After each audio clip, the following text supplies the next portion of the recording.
Today's story is absolutely wild, so make sure you hit that subscribe button right now. Turn on notifications because you don't want to miss what happens next. Alright, let's dive in. Imagine this. A billionaire storms into a room full of politicians and drops a bombshell. He says, "I want to buy your entire police station." They all start laughing, thinking it's a joke. But this guy was dead serious. 6 months later, that same billionaire built the most high-tech police force ever seen. Criminals were getting arrested in under 3 minutes. Drug dealers were running scared. The technology looked like it came straight from a superhero movie. And here's the crazy part. This is a true story. Let me tell you how one horrific night turned a billionaire into a real-life Batman. Our story starts with a man named Gideon. This guy isn't just rich. He's the richest person in the entire country. We're talking billions with a B. He owns multiple companies, private jets, mansions everywhere, the whole package. But all that money was about to mean nothing. It's a Tuesday night around 11 p.m. Gideon stops at a small convenience store. He just needs to grab cigarettes real quick. Nothing special. He walks and grabs what he needs and heads to pay. Everything seems completely normal. But in the next 60 seconds, his entire life is about to change forever. 3 masked men suddenly kick down the door. They've got guns in their hands, screaming, "Get on the ground." The cashier throws his hands up immediately. Gideon's heart starts pounding. He slowly reaches for his phone, dials 911. The phone rings and keeps ringing. Nobody picks up. He tries again. Still nothing. The police aren't coming. Then Bam punches Gideon right in the face. He pulls out his wallet and throws it at the robber's feet. He's begging, "Please just take it. That's enough for months. Just leave us alone." The robber picks up the wallet and actually seems satisfied. He's about to walk away. But then something catches his eye. There's a magazine on the wall. Forbes magazine. And right on the cover is Gideon's face with the headline, "America's Richest Man." The robber's whole attitude changes instantly. "You're not going to believe what happens next. You think 5,000 is enough? You're worth billions and you're trying to pay me 5,000? This dude starts absolutely destroying Gideon, punching him over and over. The other 2 robbers see this and join in. They're all beating him, kicking him. Gideon's getting wrecked.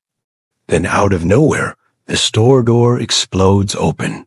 It's Marcus, Gideon's personal bodyguard. Strong as hell.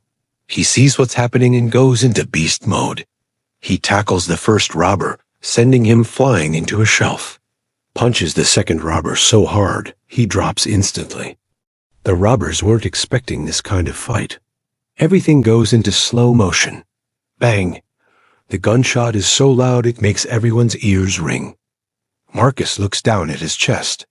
There's blood, so much blood. It's spreading across his shirt fast. His legs give out. He drops to his knees, then falls face first onto the cold floor. He's not moving. Marcus is dead. The robbers completely freak out. They didn't plan to kill anyone. This wasn't supposed to happen. They grab whatever they can and sprint out of the store. Gone in seconds. Gideon crawls across the floor to Marcus. He's crying, shaking him. "Wake up, Marcus, please." But there's no response. Marcus is gone. Gideon somehow gets his broken phone to work. Calls 911 again. This time, someone actually answers. But it's too late. Marcus is already dead. The ambulance shows up 20 minutes later. 20 whole minutes. Way too late. Gideon just sits there on that floor, covered in his best friend's blood. And that moment right there changed everything. The very next morning, Gideon goes straight to the police station. He's furious. He needs answers. Why didn't anyone pick up when he first called? Why did it take so long? He walks through the doors, and what he sees absolutely shocks him. The place looks like a disaster zone. papers stacked to the ceiling, computers that look like they're from 1995, ancient and slow. Phones are ringing constantly, but nobody's answering them. Police officers are running around, looking completely stressed and overwhelmed. And get this, one officer is literally using a typewriter, an actual typewriter. In 2024, Gideon can't believe his eyes. He waits for 2 full hours just to file a simple report. 2 hours of his time wasted. Finally, a female officer named Teresa walks over.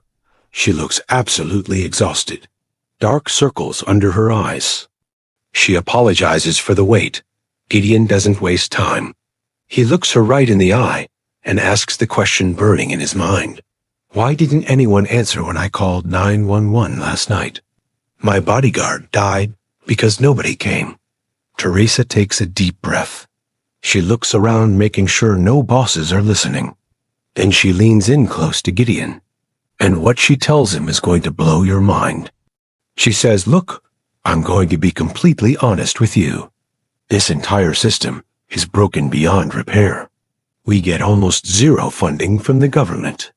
Our equipment is from the Stone Age. Our cars barely run, and they're slow as hell. Our weapons are outdated. We have exactly 3 people answering 911 calls for a city of over 2 million people. 3.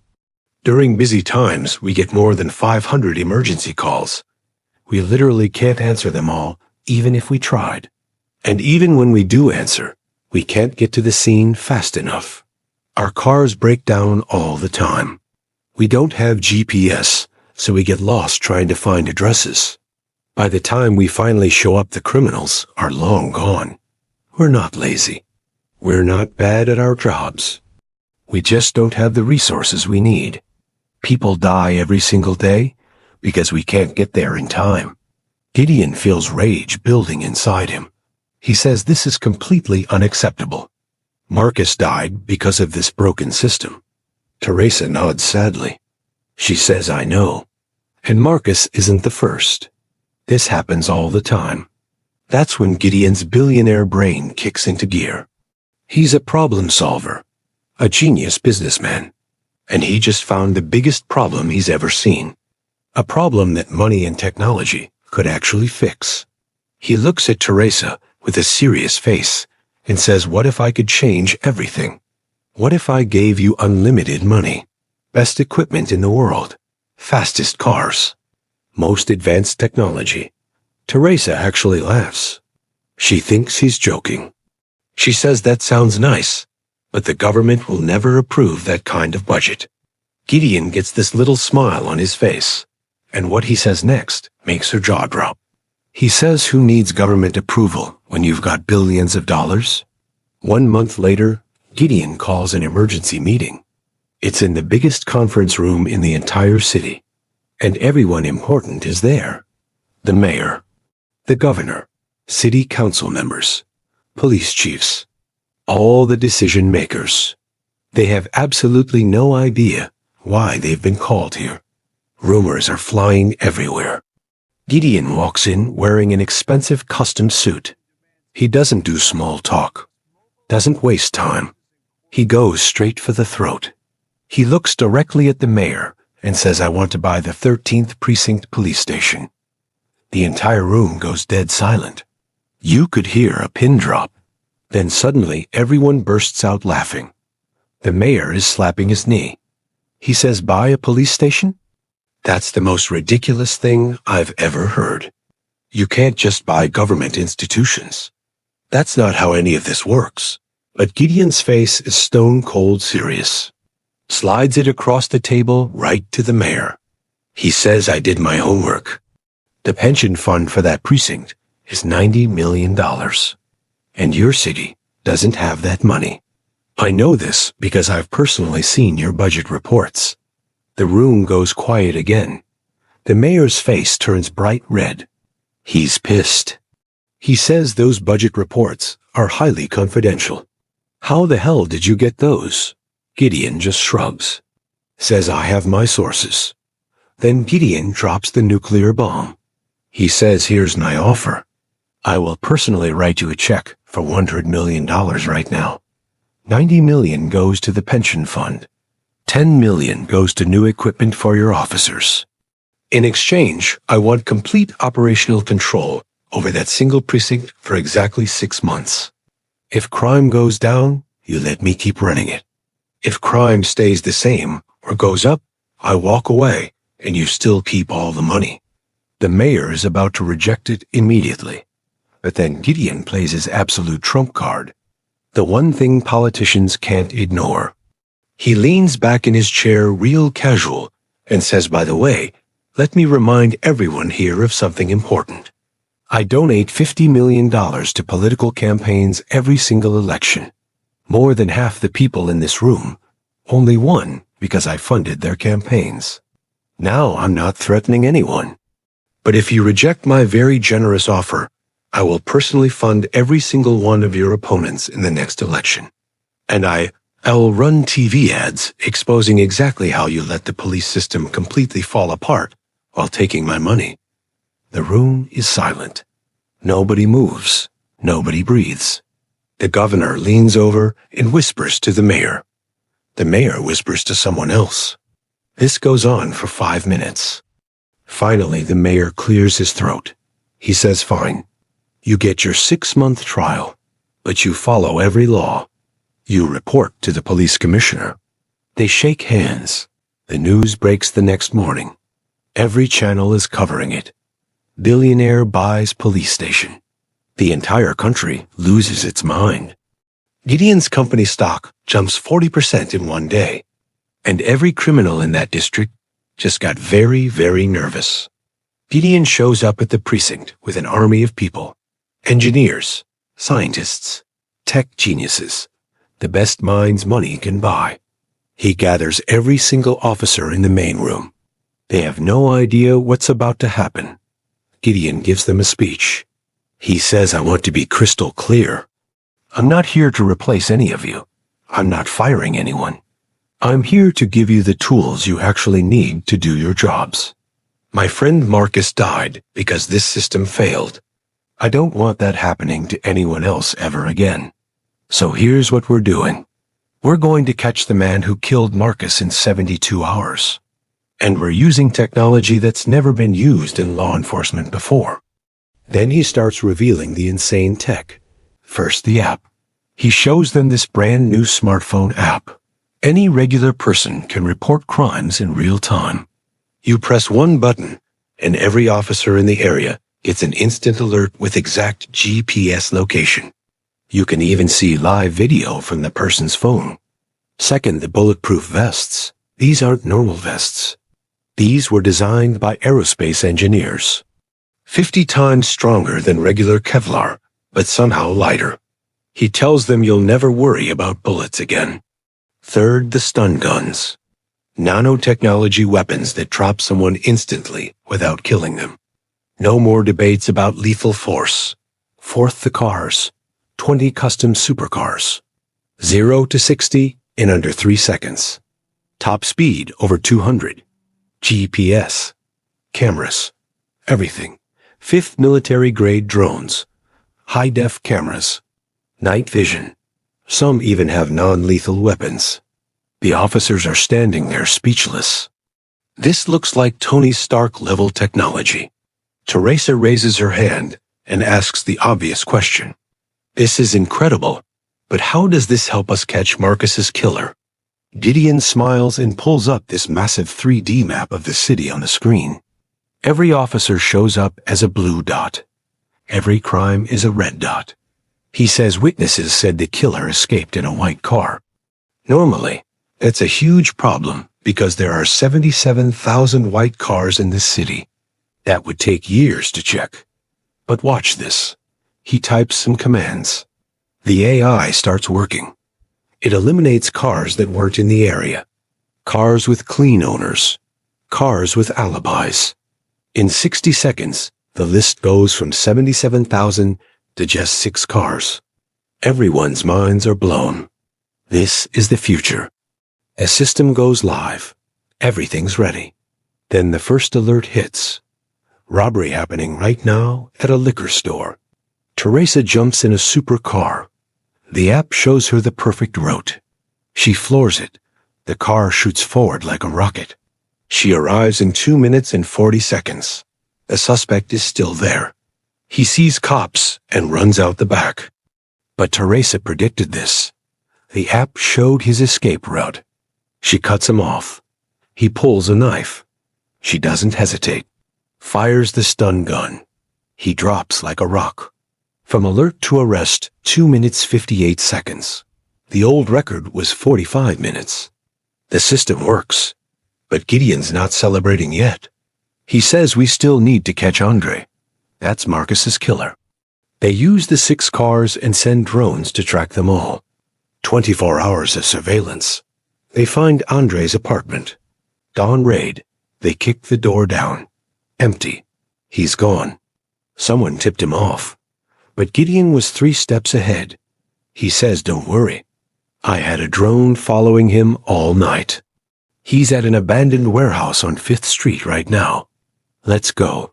The whole team mobilizes. They surround the warehouse. Move in quiet.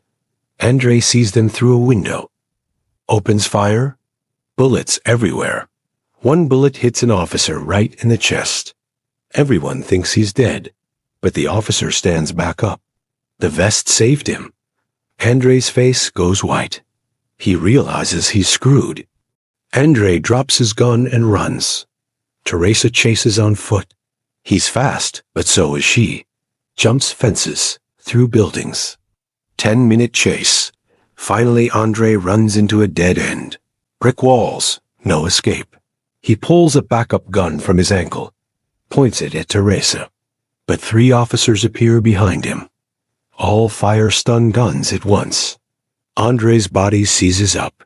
He collapses hard. They cuff him. Read his rights. Marcus's killer caught in under 72 hours, exactly like Gideon promised. The news goes absolutely viral. The app gets downloaded millions of times. Gideon does a live TV demo. Breaks a store window. Presses the alert.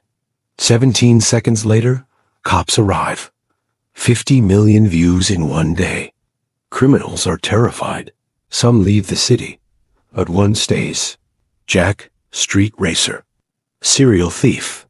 He robs a pharmacy. During escape, hits a little girl on her bike. She's badly hurt. Gideon sees it on news. His face goes dark. He says find him now. They ID Jack in 10 minutes. Track his red sports car. Regular cops can't catch him. So Gideon sends the hyperspeed drone. Faster than any car. Chases Jack through the city. Jack tries everything. Can't lose it. Gideon orders spike strips. Jack's tires explode. Car crashes. Officers tase him. Done. Gideon visits the girl in hospital. Tells her mom the guy is caught. She cries with relief. And that is the absolutely insane true story of how a billionaire bought an entire police station and used cutting-edge technology to transform law enforcement forever. In just 6 months, crime in that district dropped by 70%. The trial was a massive success. And now cities all across America are literally begging Gideon to bring this system to them.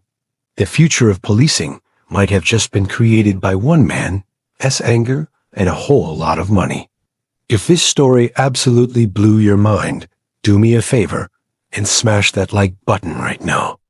Subscribe to Hollywood Explained USA, because we drop crazy stories like this 3 times every single week. And comment down below, would you trust a billionaire to run your local police department? Yes or no? Let me know what you think. Thanks so much for watching, and I'll catch you guys in the next video. Peace out.